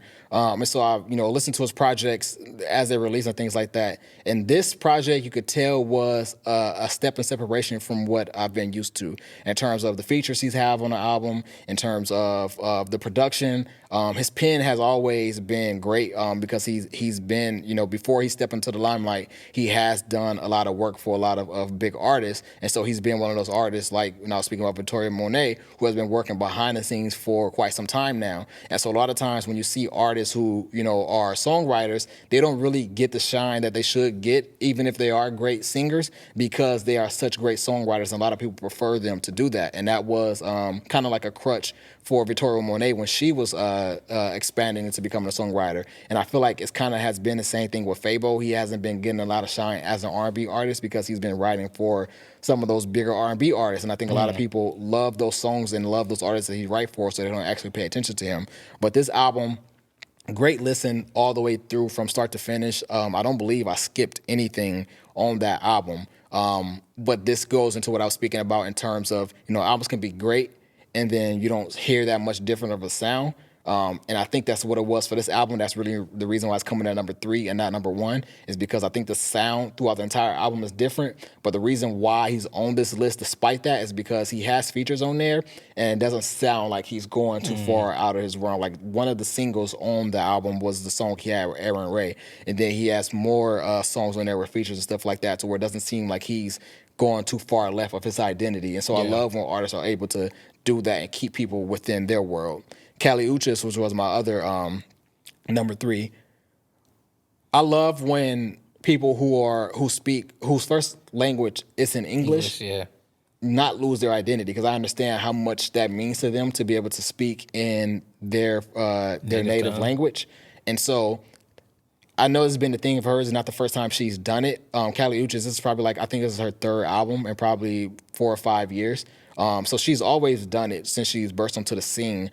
But it's so fluent on this album. Like it'd be a English speaking song, and she'd have a couple of bars to where she start kind of like rapping, and it'd be in Spanish, or she'd have a song that's fully Spanish, and then she'd integrate some English in it. Yep. And her sound sonically is like nothing else, something we've never experienced before in terms of hearing that from these artists. I know a lot of these Spanish-speaking artists are becoming bigger and bigger. We got the Peso Pluma, we got the Bad Bunny, J Balvin has always been around and things like that. But that Kali Uchis, I don't know if it's Uchis or Uchis. I don't know if I'm saying it incorrectly or not. But with her, she doesn't lose her identity too much because a lot of people were introduced to her by Odd Future, working with Tyler Creator, working with the internet, wherever the case may be. And so you can still tell like there's still that undertone with her in there. I mean, her last album she had, or her debut album on there, she had a feature with Bootsy Collins. And so that just goes to show just how deep she goes into just her music creativity and still stepping outside of the box, but also representing who she is as a Spanish-speaking artist. So my number 3 is a two-way tie between Kali Uchis, Red Moon and Venus, and Fabo, Don't Get Too Cozy. Yep, this probably gonna be, this might be the only one we agree on. But yeah, my number 3 was Kali Uchis, Red Moon and Venus, and specifically when the first time I heard Moonlight, like when it became when it was a single, because like I said, I like to get on playlists where it shows me like either new artists or new songs that come out that I may have missed. And bro, when I listened to Moonlight, I was like, oh, if the whole album sound like this gonna be one of them ones. Yeah. And it is. Like it's interesting what you say, like just even with her connections. A lot of people too don't know, like she's dating Don Toliver. Yeah. And so even with his soundscape, because I love the music that he produces as well. Like I wonder if them two like bounce ideas off of each other or like, you know, sounds and things off of each other. But yeah, everything that you said, same sentiments. That was a great album. And I can't wait to see her just do more and continue to get more known. Because she's one of them people like I wish everybody kind of knew. Yeah. You know what I mean? Because she has that, you know, great of a catalog. Yep. And even going back into that about her relationship, they did that. Like they have a song on the album to where it's his sound, but she doesn't seem like she's too far stretched from, you know, who she is in that song. And so we're able to blend like two different worlds and still sound like yourself. I think that's definitely a great thing. So yeah, number 3 from both of us, we got Kali Uchis, Red Moon and Venus. Coming in at number 2 for me, this is probably only number 2 because I literally just discovered it, and I think if I lived with it long, it might be one of your 2 or 1. So I'm not gonna go too deep in it. Cypher, Prayers and Paranoia. That album, I think it was like a month or 2 months ago, you know, we have our conversations about music, and you were telling me to check this out. And literally from the start, from the minute I pressed play, I'm like, wait, what the hell? What is this? Because it sounds orchestral. I don't know if it's orchestral or orchestral. Yeah, it sounds like orchestral, but it also sounds like gospel. But then you can also tell it that it's not from the United States as well. And so I'm like, how do you mix those 3 things and those 3 elements and still make great music? And so that entire album surprised me because it was like, I didn't know that this was even possible for somebody to sound like it. When we were first even creating our list of the albums we were considering, I originally put it in experimental because I'm like, it's not really an R&B album, but he can sing. And so that's the reason why I moved it back. You've seen this morning, actually, I moved it back into R&B because it's like, it sounds experimental because of the sounds and the organs and the live instruments that you can hear within the production. And so you naturally would think like, oh, this isn't traditional R&B. But when you listen to the lyrics and you listen to the music and the song, he's on there singing. I'm like, oh, wait, this is R&B. It's just like how SZA last year, you know, you consider that album R&B, but she is not traditional R&B. So yeah, my number 2 is Cypher, and I don't even know if his name is even Cypher because he spelled his name on the interlude of the song. So I don't know if it's Cypher or Sipho. It's Sipho. Sipho. Okay. Yeah. So Sipho, Prayers and Paranoia is coming in number 2 for me. Yeah. For me, number 2, I'm actually gonna give it to Victoria Monet, Jaguar 2. That's why I felt it was interesting. I was like, oh, you gave that as your honorable mention. To me, I feel like anytime Victoria Monet drops something, she's very intentional, really about her soundscape. Yeah. And like you got the live instrumentation, but it's like the soul and the thought of like really what she's making. Like when you listen to it, how does that make you feel? Yeah. Like that gives me like old 90s vibes, but she's bringing in more contemporary, modern like style about how she's going about that song. Yeah. Beautiful though. Like it's almost, that song is almost reminiscent of like something that Anderson .Paak and Bruno Mars had on like Silk Sonic. Just that, like with that, the cymbals going on. You know what I mean? Like, so I like just the Soul Train type of yeah. That then you get that song, but then you switch it to like She Get It From Her Mama song. I forget the actual title of that name. Oh My Mama. Oh My Mama. There we go. Yeah. Then you get into that. You know what I mean? You like, okay, got a little bump to it. You know what I mean? And so I just think that she's very great at that. And then all this time too, I thought that she was from like Los Angeles somewhere. It wasn't until I watched the interview with her and Elliot Wilson. Oh, yeah. Where I found out she was from actual Sacramento. Yeah, so I mean, she's still from the West Coast, but yeah, that's really my number 2. Like, you know, when it comes like to the Grammys this year, like she's nominated for a Grammy. I just told myself like it's either her or SZA. Yeah. You know what I mean? When it comes to those categories to me, so that's why she's at my number 2. Boom, boom, boom, boom, boom. Moving down to number 1. My favorite R&B album of this year was New Moon by They. These are two artists that I've been listening to for a while. I actually introduced to them from a feature they had with Wale a couple years ago. And me just being a fan of Wale, I know the internet, I know that y'all aren't a fan of Wale for whatever reason, but I pay attention to the artists Wale collaborate with because a lot of times those artists go off to have a great career. Wale, I think, was the first time I've heard Meg Thee Stallion. They had Pole Dancer. I think it was like 5 or 6 years ago. A lot of people don't remember that because a lot of people don't listen to Wale, but that was the first time I heard Meg Thee Stallion was Pole Dancer. And that was it was a Lucy. It wasn't even on that. Actually, it didn't. No, it was a Lucy. It didn't even make the album. And then after that, Meg Thee Stallion became bigger and bigger. And a month later, but he actually introduced me to Meg Thee Stallion. He introduced me to Manny Wells as well. He introduced me to a lot of artists. Wells, man. I respect Wale's artistry enough to where when he collaborates with people, I say, okay, well, let me pay attention to what they're doing because they may blow up to be something. And so I remember them from his collaboration with them a couple of years ago, and I just pay attention whenever they release something. And so when they released this album, I kind of forgot about it. I'm gonna be honest, and I came back months later because I was just looking like, okay, what have I missed so far? And I was like, oh shoot, they released the album. This album, from start to finish, is great. They have collaborations on there that are great. The sound sonically sounds great. Yep. Also, from them being transplants in LA and not being from LA, I believe like one of them is from Virginia, which will make sense for the Wale feature. And I remember where the other one is from, but it's a duo, 2 young black dudes. Their name is They. As a collective, the name is They, and the album is called New Moon. That is my favorite R&B album of the year. And that album was great too. They just put out an instrumental version of that album, so I've been listening to that too. Like even the instrumental, just listening to the production, like driving somewhere. Yep. Yeah, pristine. For me, man, my number 1 is actually CFO.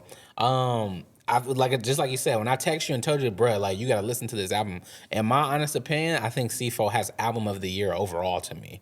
And so that's why once you moved it back, because I had it in my experimental category as well. But once you moved it back, then I said, well, it got to be number 1 R&B for me. But it's just like you said, like CFO and I've been listening to him for a couple of years now, and his like signature. He's blending like rock, but not just regular U.S. rock. He's blending like, high brass UK rock with soul, and gospel in a sense. And like, I've never really heard that before. I never heard it done this well before. Because just like you said, like, bro can sing as well. He can sing, and just like what I really love about this album is that this album goes back into like the sequencing of it is almost reminiscent of what like Timberland and Justin Timberlake used to do. After every song would tie into the next song, like the instruments would tie into the next song, and that's kind of how this listening experience is too. I don't skip any song of this album because of the way that they just tie into each other. Yeah, and it's taking you just on a whole thematic ride. You know what I mean? Like I said, this is just a great album to me. I haven't listened to an album more than this album since it came out this year. I listen to it every week, and if not the whole full album, I'm listening to specific songs from the album. But he's living with me every day. I think it's a great album. I'm just excited for more from him. How did you discover him? I actually discovered him through. You ever watch like Colors on YouTube? Yeah. Yeah, it was this was like a couple years ago, like when Colors first started getting popular. He was like actually like one of the first people I discovered on there. Okay. Oh, whatnot. So I went to listen to him. At the time, he only had I think 2 singles out. He didn't have no projects or anything like that. And I was like, okay, cool. Once I added him to one of my playlists, every time he dropped something, it just gave me a notification. And I've been rocking with him ever since. But one thing about them people from the UK, when it's time to make some soul or R&B, boy, they turn to 2014 LeBron or something. I'm like, bruh. And then bubble Jimmy Butler in the final. Like, whoa. So there y'all have it. Our top 5 R&B albums of 2023. Next, we are going to get into our top 5 rap albums. This one, I think, we spoke about what rap means to us in the beginning of the episode, so y'all know that I'm not saying that we pay more attention to this than we did with R&B, but because I personally listen to more rap than I do R&B. Like I listen to rap in my everywhere. If I'm working out, I listen to rap. If I'm driving, the first thing I want to put on is probably rap. If I just need to put something on, if I'm in the house, probably going to put on rap and certain things like that. So I critique rap albums more closely than I do R&B. I love R&B, not saying that any one is lesser than the other, but I definitely critique it more harder than I do R&B just because of how much I love rap. So as we get into our top 5 rap albums, coming at number 5 for me, and literally it just became number 5. Originally it was going to be Nas's Magic 3, but Russ is Santiago. That's a good one. Russ is a great rapper. I know the internet don't pay attention to him. We live in a time and age to where if you don't like somebody, then they suck. And so Russ has been like a product of that. I was speaking about Wale. Wale has been a product of that as well. But Russ is a great rapper. If you take away anything from him, he can rap. But another thing he does very well is put together well-structured albums. And so this was another one of those. He is very great at meshing the rapping and singing. I don't, like I said when I was speaking about my critique with Drake, I don't like that too much. And he does it very well. Like he will sing, he'll maybe open the album singing, and then he'll rap for the whole middle of the album, and he'll close it out singing. But he does very well at that to make sure that he's providing you quality raps, and also making sure that he's collaborating with the right collaborators. In the past, he's worked with Ab-Soul. He's worked with, I know I'm missing a lot of people. He worked with Wale. Speaking about Wale, he's worked with a lot of the bigger names in terms of lyricists. He's worked with Black Thought and all of like these big name people who are just straight lyricists, and he's held his own as far as I've been a fan of him every time. And so this album, it's not any rap features. Actually, it's not. The only really features on there is Bibi Borelli, and surprise to me was Justin Ozuka. That was it. That was and so he did very well in making sure that only rap was him, but the bars were quality bars. So coming in number 5 for me is Russ's Santiago. Yeah, which was he got a song on there, I think it's called like I Love You Boy or something like that, where he's my like, favorite. Yeah, like it's a letter to himself in a sense. But man, Russ don't get a lot of credit for just spitting. Like, just like you said, like anybody that's on a track with Black Thought and is going like kind of back and forth with Black Thought. Black Thought is in my top 3 lyricists of all time. Like, you're doing something right. You know what I mean? So shout out to Russ. My number 5 is actually the album that you said was gonna make it, but I'm a little biased. But it's Nas Magic 3. Again, this was the 6th installment of him and Hit Boy's run, and within this past 3 years, and it's just been a great run. Although this isn't my favorite Magic, I think Magic 1 is the best. I think Magic 1 is actually the best of the whole series. 6, Magic 1 gets as close to Illmatic to me as any other album that Nas has. But Magic 3, in a sense, I just felt like not only with the production and what Nas is talking about, because Nas has just really evolved, you know what I mean? He's always been that kind of street knowledgeable person, but just talking about investments, actually getting into his feelings, talking about, past relationships that didn't work out, things of that nature. But behind Hit Boy production, with Hit Boy maturing every chance he gets with every project they release, like, it was just a great album, and it's fitting that, like I said, he turned 50, hip-hop turned 50, this album dropped, you know what I mean, on his birthday. Like, everything just came together so great, you know what I mean? And, I was really happy for this album when it released, and I was just happy for that whole run. So, Nas Magic 3 is my number 5. Yeah, I really hold that album to a high regard, too, because I didn't like Magic 2 too much. I know it had a couple of standout songs on there. 50 Cent feature.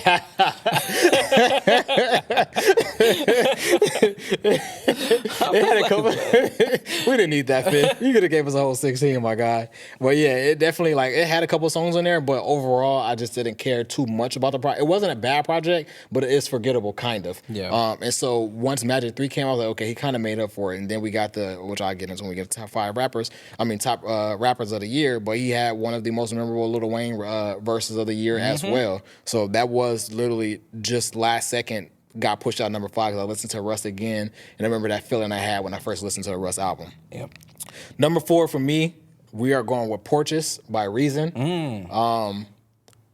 I think we had conversations when it first came out that I wasn't that big of a fan of it. I had to live with it. I listened to it like 3 times when it first came out, and for some reason, I felt like it didn't resonate. I knew it was a good album, but it didn't resonate for me. I know the standout for me was the verse by Ray Vaughn. Shout out to Ray Vaughn. That bustin' still one of my favorite verses of the He gonna year. get on anything. Man, and he walked all over that track. But the album in its entirety, I really didn't care about it too much, and so I let it sit and walked away from it. And maybe like a couple months later, I revisited it. I'm like, okay, I can kind of see the story and that it was telling, but also understand why you held it in so high regard. And I'm like, okay, it sounds better now that I like let it sit and walked away from it. So as I went back and we was reviewing albums for this episode, I was like, okay, this was one of the better albums, and we're talking about rap of this past year. So number 4 for me is Portraits by Reason.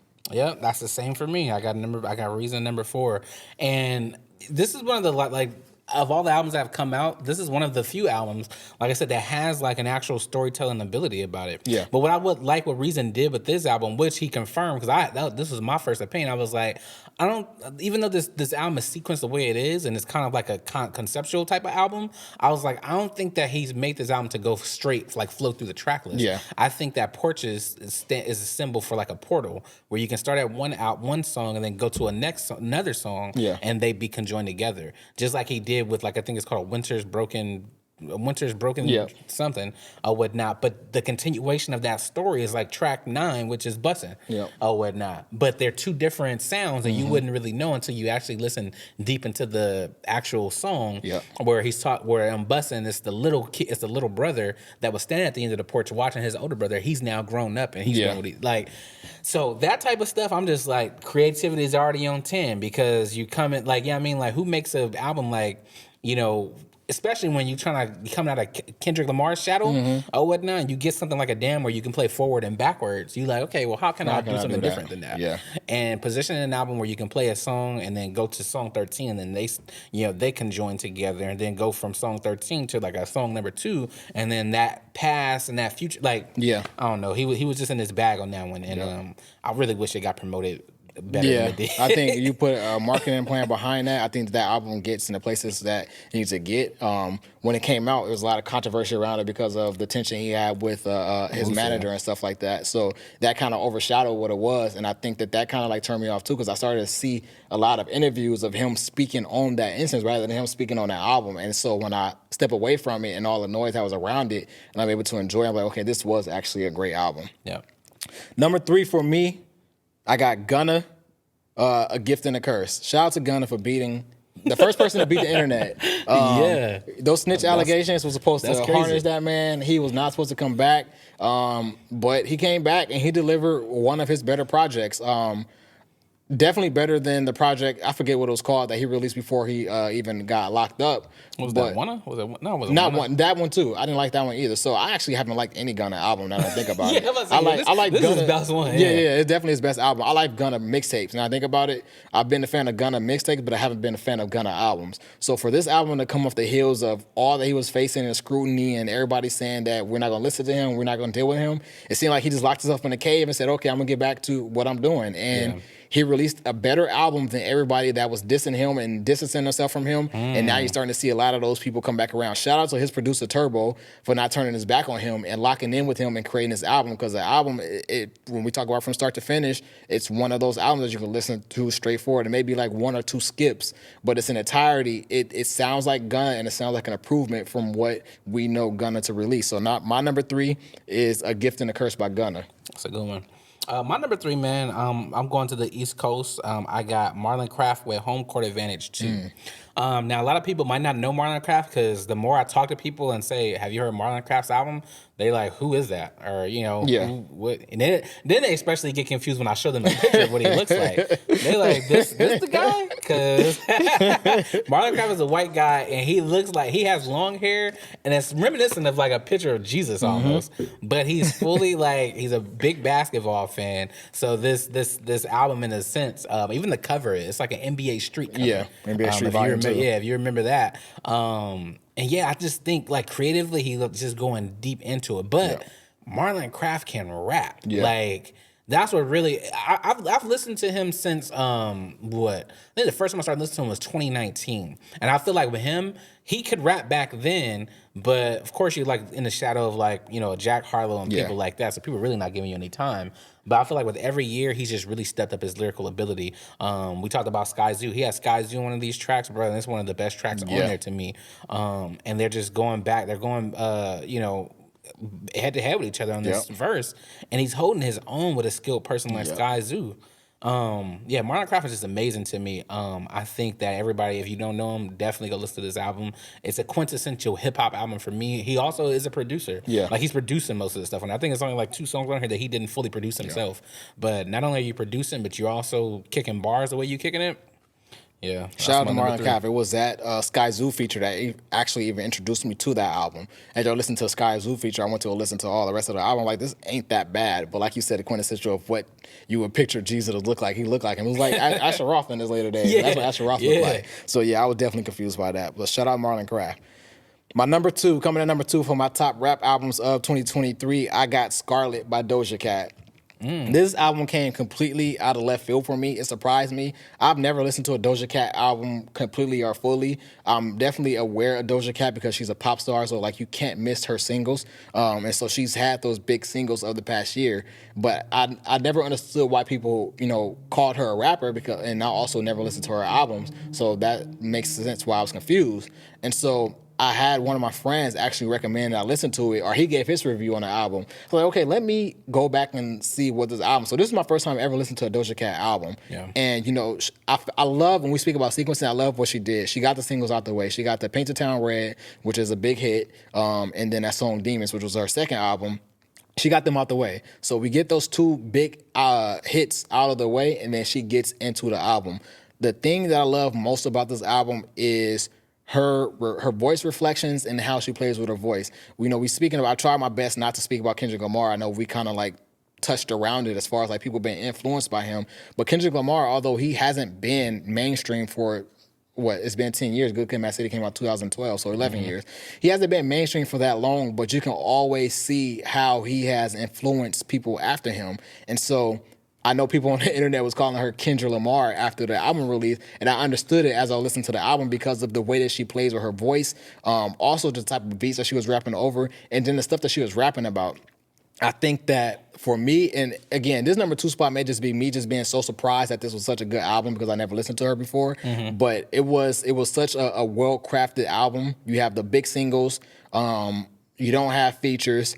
It's really all her. There's diversity in the production. The production is great. You have the mellow production. You have the like East Coasty type of a sound from a girl from Los Angeles, and then you got the 2 big pop hits, which those 2 hits don't even sound alike. One of them is the Walk On By sample, which is everybody know that 60 Soul sample, and then you get the Demons, which is just like this hardcore rock type of vibe, or horrorcore, as they call it, horrorcore type of vibe. And those 2 things sound too different.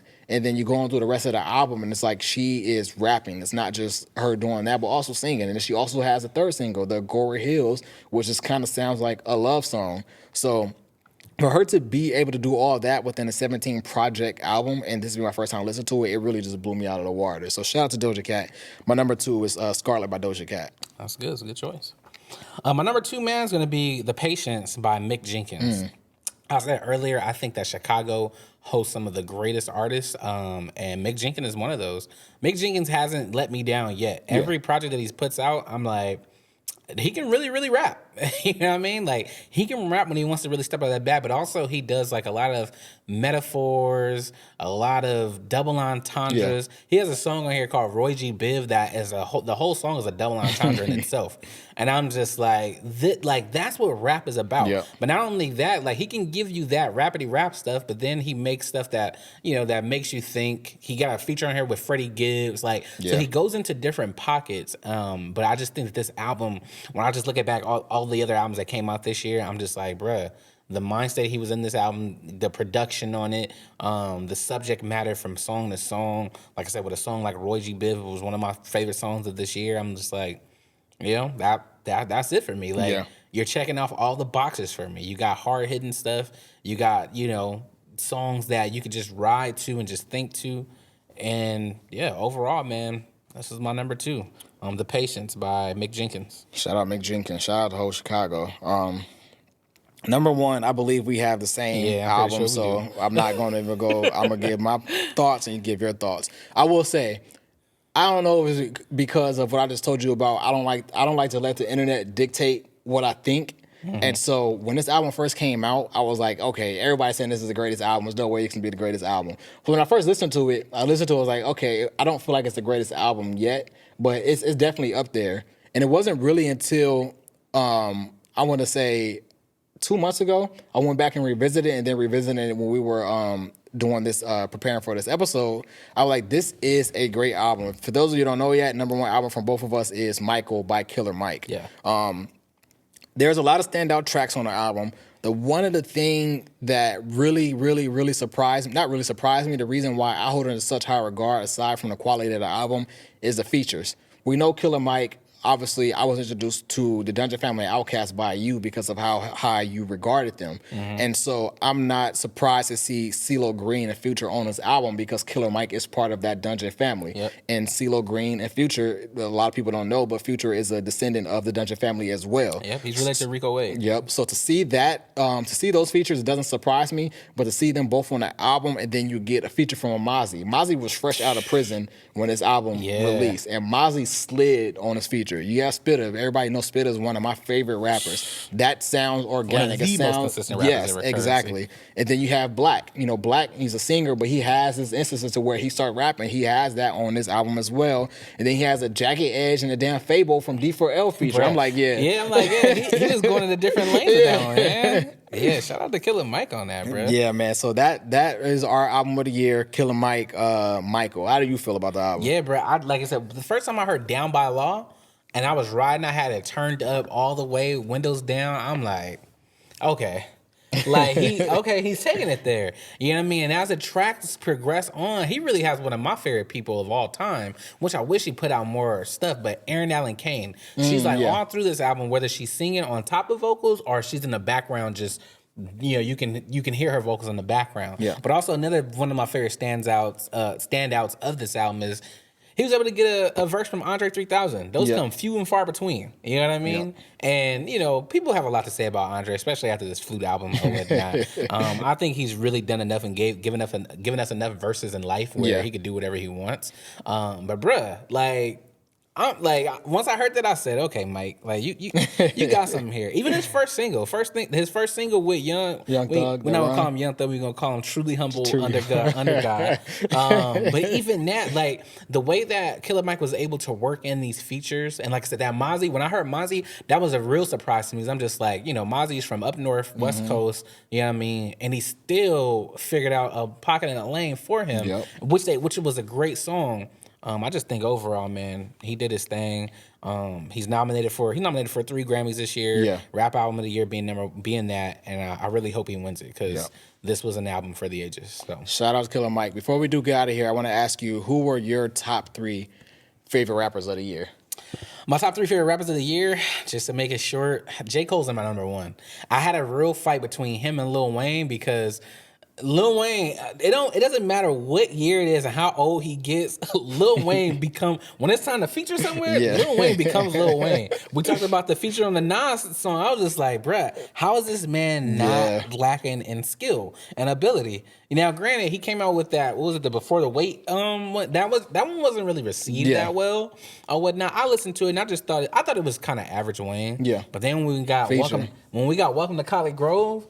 You get on a song with Benny the Butcher, I'm like, this man ain't slowing down. What is Wayne doing? So he's in my number 2. J. Cole's in my number 1 for obvious reasons. You have First Person Shooter, and I think that J. Cole really spread his features out well this year. Yeah. First Person Shooter really is what drew a lot of attention to anything because he was really, Drake couldn't compete with that. And I understood why Drake verse was the way it was. He was like, bro, what am I going to do with that? Just let him go. You know what I mean? Even before that, the precursor to that was a little thing he did with Yachty, and I was just like J. Cole's one of them ones. But then my number 3 was actually Lil Russell.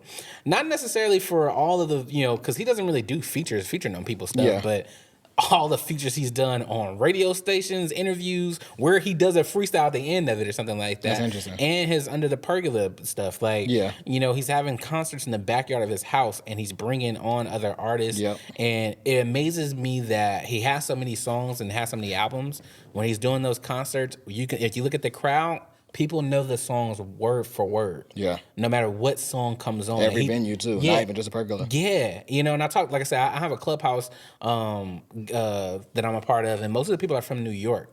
And I remember when he went out to New York and did a show, he put the tickets on sale the day before. They sold out in like 8 hours. Yeah. And one of the dudes who's the actual producer, music producer in New York, he was like, bruh, for him to sell out that venue in like a certain amount of time, he's like, I got artists that are born and bred from New York that I've been trying to shop around and get to venues, and they can't even, like, even when people in their neighborhood, they can't sell it out. So he's doing something right. So shout out Lil Russell. Cole, Wayne, and Lil Russell for me. For me, my top three, coming in number 3 for the same reason you had J. Cole number 1, surprising to everybody, is Lotto. I think when we think about rappers in general, I feel like she has been widespread in her features, even though she didn't release a project this year. Yeah. Her features are always of high quality, but also when we're speaking about, you know, there's not been a rap song in Billboard until September, she actually broke that mold as far as being the first rapper number 1 on Billboard with her feature with the K-pop artist, I think it was Young Juke, or I don't want to say his name wrong, but she had a feature with the K-pop artist, which was the first time a rapper even got to number 1 on Billboard all year, and that was like in July, I think. And so to see her so widespread and diverse in terms of, you know, she'll rap with a J-Rock, a West Coast artist. Slid on that one, yeah, too. and then she'll have a song with a K-pop artist, and then she'll go to Chicago with a lesser-known drill artist, Mellow Bucks, and then she had don't forget to Put It on the Floor with Cardi B. Like, she's been widespread throughout the year and the type of artist she worked with, and every time you hear a verse of hers, it's of high quality. It's unfortunate she released the album last year and didn't have that much real reception, but she's been on a run this year. My number 2 and number 1 is Flip Flop From You and Lil Wayne, and that's probably just more of my bias. J. Cole definitely has had a great year. All the verses that we've heard from J. Cole has been great, and he has done the same thing as Lotto. He hasn't stayed just within rap. I know a lot of that started from, you know, his feature with Summer Walker last year, and then it came into this year as well. He also had a feature with K-pop artists, but it's just hard for me to put Lil Wayne number 2. My brother know we've been having beef for 30 years where Lil Wayne is and where Lil Wayne isn't. Before everybody was saying Lil Wayne was the best rapper, I was claiming Lil Wayne was the best rapper. And so when I stopped claiming he was the best rapper, it hurt my soul. So to see him rapping at the quality he's rapping again now, it definitely brings a smile to my heart. And that started from the God Did feature, and it's led into this year. He had a feature with Nas. Nas is one of the greatest lyricists ever, and he slid on that. He had a song with Benny the Butcher and 2 Chainz. That whole album, Welcome to College Grove, I don't think it's one of the best albums of the year, but there are high points. Yeah, exactly. Especially the second half of the album, where it's like, okay, Lil Wayne is one of these best rappers. So shout out to Weezy, my number 1 artist of the year. I hope to do this again with you soon. I'm grateful to have you here with me. Know that y'all have missed a lot of the music talks. I hope that we served y'all well with that. Again, as we head out of this year, I want to say happy holidays, happy New Year's to you all. We will see you soon. That's the Speak on Peace podcast. I'm out. Peace.